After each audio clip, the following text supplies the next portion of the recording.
വയനാട് ചൂരൽമല മുണ്ടക്കൈ പുനരധിവാസ പദ്ധതിക്ക് അംഗീകാരം. മാസ്റ്റർ പ്ലാൻ അംഗീകരിച്ചു. പുനരധിവാസം വിശദീകരിക്കാൻ മുഖ്യമന്ത്രിയുടെ വാർത്താ സമ്മേളനം ഇന്ന് ഉച്ചയ്ക്ക് ശേഷം 3:30 മണിക്ക് ഉണ്ടാകും. ശാലിനി ചേരുന്നു. ശാലിനി, വിവരങ്ങൾ. രോഹിണി സൂചിപ്പിച്ചതുപോലെ തന്നെ സംസ്ഥാനം കണ്ട ഏറ്റവും വലിയ ദുരന്തമാണ് മുണ്ടക്കൈ ചൂരൽമലയിൽ ഉണ്ടായ ഉരുൾപൊട്ടൽ. ഈ ഉരുൾപൊട്ടലിൽ സംസ്ഥാന സർക്കാരിന്റെ ഭാഗത്തു നിന്ന് കൃത്യമായ നടപടികൾ ഉണ്ടാകുന്നില്ല. പുനരധിവാസം അടക്കമുള്ള പദ്ധതികൾ ഇഴഞ്ഞു നീങ്ങുന്നു എന്നതടക്കമുള്ള വിമർശനങ്ങൾ ശക്തമായിരുന്നു. പ്രതിപക്ഷ പാർട്ടികൾ, BJP അടക്കമുള്ളവർ ഇതിനെ രൂക്ഷമായി വിമർശിച്ച സാഹചര്യം. വിവിധ സംസ്ഥാനങ്ങളിൽ നിന്നടക്കം സഹായ പ്രഖ്യാപനം ഉണ്ടായിട്ടും ആ സഹായം സ്വീകരിക്കാനോ അല്ലെങ്കിൽ അത് കൃത്യമായി നടപ്പിലാക്കാനോ സർക്കാർ മുതിർന്നില്ല എന്നുള്ള രീതിയിലുള്ള വിമർശനങ്ങൾ ഉയർന്ന സാഹചര്യം. ഇതൊക്കെ കണക്കിലെടുത്തുകൊണ്ടാണ് ഇന്ന് വയനാട് പുനരധിവാസവുമായി ബന്ധപ്പെട്ട പദ്ധതിക്ക് രൂപം നൽകുന്നതിനും ഒപ്പം ഇതുമായി ബന്ധപ്പെട്ട കൂടുതൽ വിശദാംശങ്ങൾ ചർച്ച ചെയ്യാനും മുഖ്യമന്ത്രിയുടെ നേതൃത്വത്തിൽ യോഗം ചേർന്നത്. അതിൽ വയനാട് ജില്ലാ കളക്ടർ അടക്കമുള്ളവർ യോഗത്തിൽ പങ്കെടുത്തു. നിയമമന്ത്രി, ഒപ്പം തന്നെ തദ്ദേശ സ്വയംഭരണ വകുപ്പ് മന്ത്രി അടക്കമുള്ളവരും യോഗത്തിൽ പങ്കെടുക്കുന്നുണ്ടായിരുന്നു. കർണാടകയിൽ നിന്നടക്കം പ്രഖ്യാപിച്ച സഹായങ്ങൾ, ആ സഹായങ്ങളിൽ 100-ലധികം വീടുകൾ വെച്ച് നൽകുന്ന സഹായ പ്രഖ്യാപനം, ഇതിന്റെ പ്രതിനിധികൾ അടക്കമുള്ളവരും ഈ യോഗത്തിൽ പങ്കെടുത്തു. യോഗത്തിലാണ് നിർണായകമായിട്ടുള്ള ചില തീരുമാനങ്ങൾ എടുത്തിട്ടുള്ളത്. മാസ്റ്റർ പ്ലാൻ രൂപീകരിച്ച് നടപ്പിലാക്കാനാണ് ഇപ്പോൾ സർക്കാർ ആലോചിക്കുന്നത്. അല്പസമയം മുമ്പ് മന്ത്രിസഭാ യോഗം ചേർന്നിരുന്നു. മന്ത്രിസഭാ യോഗത്തിലും ഈ വയനാട് പുനരധിവാസ പദ്ധതിക്ക് അംഗീകാരം നൽകിയിരിക്കുകയാണ്. മുണ്ടക്കൈ ചൂരൽമല ഉൾപ്പെടൽ ദുരന്തബാധിതരുടെ പുനരധിവാസം അത് ഉടനടി നടപ്പിലാക്കും എന്നുള്ളതാണ് മന്ത്രിസഭ എടുത്തിട്ടുള്ള തീരുമാനം. ഈ പദ്ധതിയുടെ വിവരങ്ങൾ, ഒപ്പം തന്നെ വിശദീകരണങ്ങൾ, ഏത് തരത്തിലായിരിക്കും സർക്കാർ ഇനി മുന്നോട്ട് പോകുന്നത് എന്നതടക്കമുള്ള കാര്യങ്ങൾ ഇന്ന് മുഖ്യമന്ത്രി തന്നെ മാധ്യമങ്ങൾക്ക് മുൻപിൽ പറയുമെന്നുള്ളതാണ് ഇപ്പോൾ നമുക്ക് അറിയാൻ സാധിക്കുന്നത്. വൈകിട്ട് 3:30 മുഖ്യമന്ത്രി മാധ്യമങ്ങളെ കാണുന്നുണ്ട്. ഇതിലായിരിക്കും ഏതൊക്കെ തരത്തിലായിരിക്കും ഈ മാസ്റ്റർ പ്ലാൻ നടപ്പിലാക്കുക, 2 തരത്തിലുള്ള ടൗൺഷിപ്പുകൾ അടക്കം നടപ്പിലാക്കുമെന്നുള്ള സൂചനകളാണ് ഇപ്പോൾ പുറത്തുവരുന്നത്. ഈ ടൗൺഷിപ്പുകൾ എങ്ങനെ നടപ്പിലാക്കും, ഇതിനായിട്ടുള്ള സ്ഥലം ഏറ്റെടുക്കൽ അടക്കമുള്ള കാര്യങ്ങളിലും മുഖ്യമന്ത്രിയുടെ ഭാഗത്ത് നിന്ന് വിശദീകരണം ഉണ്ടാകും എന്നുള്ളതാണ് നമ്മൾ പ്രതീക്ഷിക്കുന്നത്. സ്ഥലം ഏറ്റെടുക്കുമ്പോൾ അവർക്ക് നൽകേണ്ട ധനസഹായം അടക്കമുള്ള കാര്യങ്ങൾ പ്രത്യേക സമിതി രൂപീകരിച്ചുകൊണ്ട് അതിൽ സ്വീകരിക്കേണ്ട നടപടികൾ, അതിന്റെ മേൽനോട്ട ചുമതല ആർക്കൊക്കെ എന്നതടക്കമുള്ള കാര്യങ്ങളിൽ കൃത്യമായൊരു വ്യക്തത മുഖ്യമന്ത്രിയുടെ ഭാഗത്തു നിന്ന് ഇന്ന് ഉണ്ടാകും എന്നുള്ളതാണ് നമ്മൾ പ്രതീക്ഷിക്കുന്നത്. എന്തായാലും നടപടികൾ തുടരുകയാണ്. വലിയ രീതിയിലുള്ള സഹായം ഈ വയനാട് ദുരന്തവുമായി ബന്ധപ്പെട്ട സർക്കാരിലേക്ക് എത്തി. CMDRFന്റെ ഫണ്ടിലേക്കടക്കം വലിയ രീതിയിലുള്ള സഹായങ്ങൾ, കോടികൾ ഒഴുകിയെത്തിയിട്ടും ഈ കോടികൾ കൃത്യമായ രീതിയിൽ സർക്കാർ വിനിയോഗിക്കുന്നില്ല എന്നുള്ളൊരു വിമർശനം അതിരൂക്ഷമായിരുന്നു. ഈ സാഹചര്യത്തിൽ കൂടിയാണ് ഇപ്പോൾ ഇതിലടക്കമുള്ള കാര്യങ്ങളിൽ വ്യക്തത വരുത്താൻ മുഖ്യമന്ത്രി മാധ്യമങ്ങളെ കാണുന്നത്. ഒപ്പം തന്നെ ഈ പുനരധിവാസ പദ്ധതി ഏത് തരത്തിൽ നടപ്പിലാക്കുമെന്നുള്ള കാര്യങ്ങൾ കൂടി മുഖ്യമന്ത്രി വിശദീകരിക്കാൻ പോകുന്നു. എന്തായാലും ഏറെ വിമർശനങ്ങൾ, ആ വിമർശനങ്ങൾ നേരിട്ട ആഘാതം, ഇതിനൊക്കെ ഫലമായിട്ടാണ് കഴിഞ്ഞ ദിവസം ഈ യോഗം ചേരാൻ സർക്കാർ തലത്തിൽ തീരുമാനമായത്.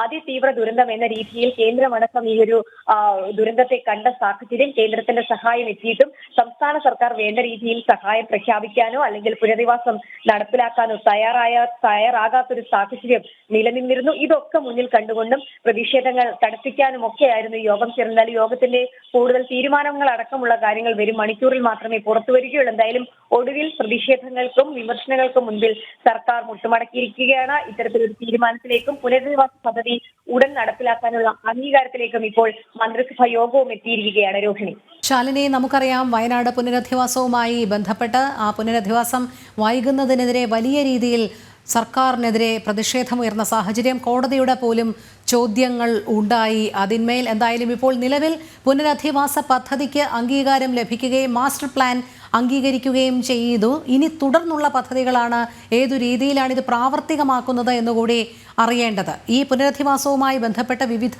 സംഘടനകൾ ഇന്ന് യോഗം ചേരുമെന്ന് അറിയിച്ചിരുന്നു. ഇതിൽ നിന്നൊക്കെ ഉരുത്തിരിഞ്ഞ ഒരു ആശയത്തിന്റെ പുറത്താണോ ഈ മാസ്റ്റർ പ്ലാൻ അംഗീകാരവും പുനരധിവാസ പദ്ധതിക്കുള്ള അംഗീകാരവും വന്നിരിക്കുന്നത്?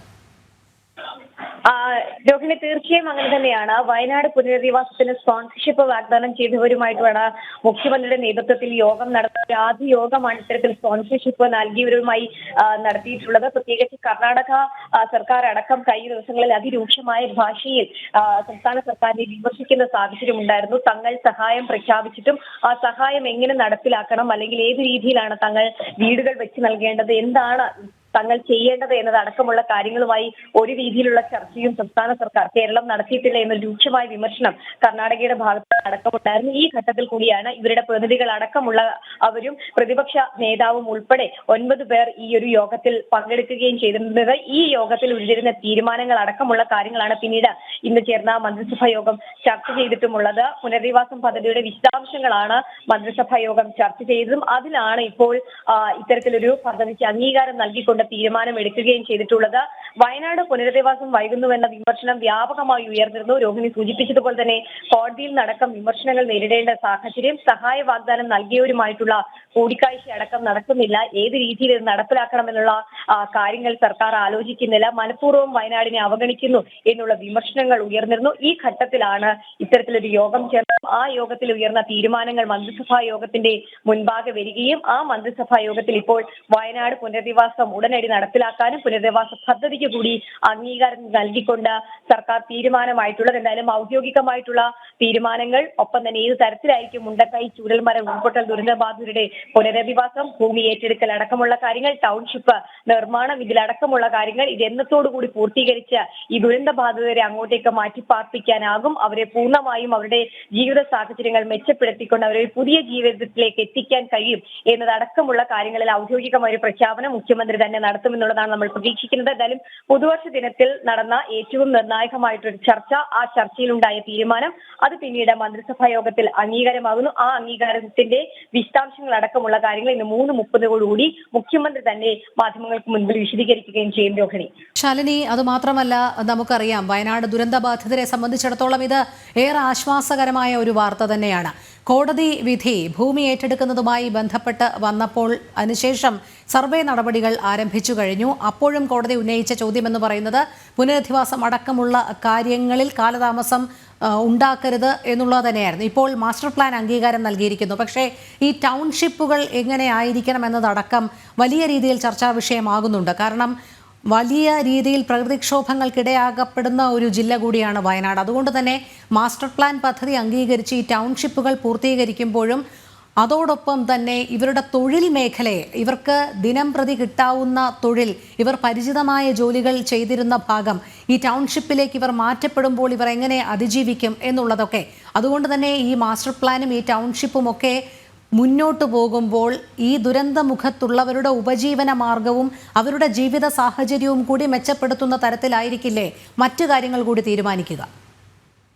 രോഹിണി, തീർച്ചയായും അത്തരത്തിൽ തന്നെയാണ്. പ്രധാനമായും ഈ സ്ഥലം ഏറ്റെടുക്കലിന്റെ വിശദാംശങ്ങൾ, ഒപ്പം തന്നെ ചീഫ് സെക്രട്ടറി തയ്യാറാക്കിയ പുനരധിവാസ പ്ലാൻ, ഇതൊക്കെ മുഖ്യമന്ത്രി ഈ 2 യോഗത്തിലും വിശദീകരിച്ചിട്ടുണ്ട് എന്നുള്ളതാണ് നമ്മൾ മനസ്സിലാക്കുന്നത്. എന്തെല്ലാം കാര്യങ്ങൾ നേരിട്ട് ചെയ്യാൻ സ്പോൺസർമാർ താല്പര്യപ്പെടുന്നു എന്നതടക്കമുള്ള കാര്യങ്ങൾ ഉൾപ്പെടെയുള്ള കാര്യങ്ങളും ഈ യോഗത്തിൽ ചർച്ചയായിട്ടുണ്ട്. കൂടാതെ തന്നെ പുനരധിവാസ പദ്ധതിയുടെ ആദ്യ നടപടികളെങ്കിലും യോഗത്തിൽ വെച്ച് തീരുമാനിക്കുമെന്നുള്ളതായിരുന്നു ആദ്യ സൂചനകൾ. എന്തായാലും ആ ആദ്യ സൂചനകളാണ് നമ്മൾക്കിപ്പോൾ പുറത്തേക്ക് ലഭിക്കുന്നത്. ടൗൺഷിപ്പ് നിർമ്മാണം ഊരാളുങ്കലിനും ഒപ്പം തന്നെ മേൽനോട്ടം കിഫ്ബിയുടെ കൺസൾട്ടൻസി വിഭാഗമായ സ്കിഫോണിന് നൽകാനാണ് നിലവിൽ സർക്കാർ തീരുമാനിച്ചിട്ടുള്ളത്. ഇതിനോട് സ്പോൺസർമാർ യോജിച്ചിട്ടുണ്ടോ എന്നതടക്കമുള്ള കാര്യത്തിൽ ഒരു വ്യക്തത ഇന്ന് വൈകിട്ടോടുകൂടി ഉണ്ടാകുമെന്നുള്ളതാണ് നമ്മൾ പ്രതീക്ഷിക്കുന്നത്. ഒപ്പം തന്നെ ചീഫ് സെക്രട്ടറി തയ്യാറാക്കിയ പുനരധിവാസ പ്ലാനിന്റെ വിശദാംശങ്ങൾ മന്ത്രിസഭ പരിഗണിച്ചിട്ടുണ്ട് എന്നുള്ള വിശദാംശങ്ങൾ പുറത്തു വരുന്നുണ്ട്. ശരി ശാലിനി, വയനാട് ചൂരൽമല മുണ്ടക്കൈ പുനരധിവാസ പദ്ധതിക്ക് അംഗീകാരം, മാസ്റ്റർ പ്ലാൻ അംഗീകരിച്ചു. പുനരധിവാസം വിശദീകരിക്കാൻ മുഖ്യമന്ത്രിയുടെ വാർത്താ സമ്മേളനം ഇന്ന് ഉച്ചയ്ക്ക് ശേഷം 3:30 ശാലിനിയാണ് വിവരങ്ങൾ നൽകിയത്.